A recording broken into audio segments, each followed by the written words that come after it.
Hey, it's Buddy Hammon, Round Net World Champion, and I'm here to explain how the popular ASL squad format works. During the match, there will be 3 nets on the field where each squad sends out various combinations of players to compete over the course of 4 quarters or 2 halves, also known as rounds. Quarter number 1, Squad A will go first in assigning their players to the 3 nets on the field.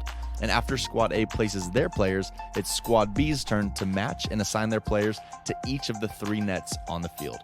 After the net assignments are made, the playing then begins. The players battle it out on each net, trying to win their game.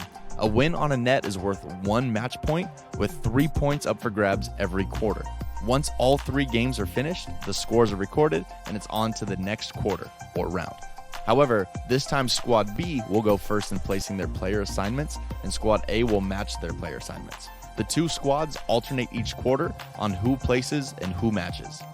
Ranking your players. Your squad is made up of a minimum of 7 players, and it may have up to 8 players this year. Before the tourney, you'll rank your players 1 through 7 or 1 through 8, and ranking them is simple. Just ask the question, which player on my squad would I want playing on the final game of the tourney if $6,000 were on the line? Whoever that is, that's your number 1. And then whoever would be next would be your number 2, so on and so forth. Be careful to follow these guidelines because the ASL has rules in place to where if you don't rank your players in this way, it could cost you matches. You'll definitely want your best players in the right spot. Player assignments.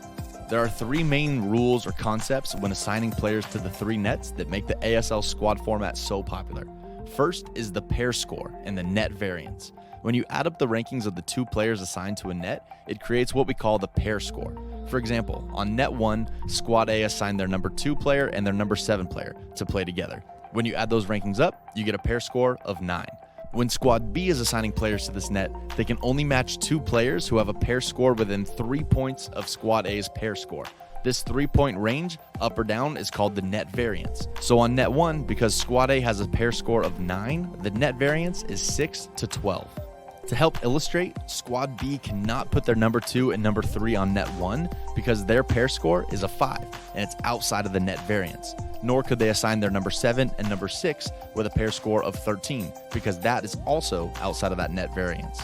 They could, however, put their number 2 and number 5 with a pair score of 7 or their number 3 and their number 7 with a pair score of 10.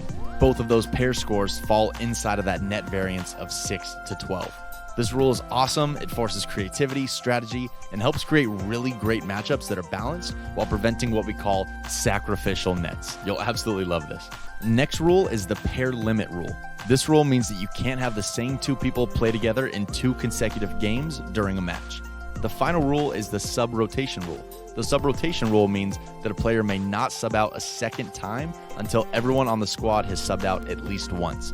To show how this would work, if you have 7 players on a squad and you're playing a 4-quarter match, 4 of your players will each take a turn subbing out a quarter. 3 of your players will end up not being subbed out. If you have 8 players on your squad, then 2 players will sub out each quarter until eventually all 8 players on your squad will have subbed out once during the match. And finally, we have winning the match. The way you win is to have more match points than the other team when the match is over. Every game won during each quarter is worth 1 match point, with the exception of the final round. To break any ties and to make the match even more fun, one of the 3 nets in the final round will be worth 2 points. We will explain how you choose which net is worth 2 points at the tournament, but just know that it is a very exciting part of the ASL squad experience. To make all this easy to navigate, the ASL has created its own proprietary software that runs the match for you. It shows the rosters, lets you make assignments, prevents illegal assignments, keeps scores, and talks to the other team during a match. It'll be available at the playoffs via your mobile device, and it's awesome. I hope you enjoy the fun of developing different pairing strategies to help you not just outplay your opponents, but outcoach them too. And on that note, I'll look forward to seeing you out there.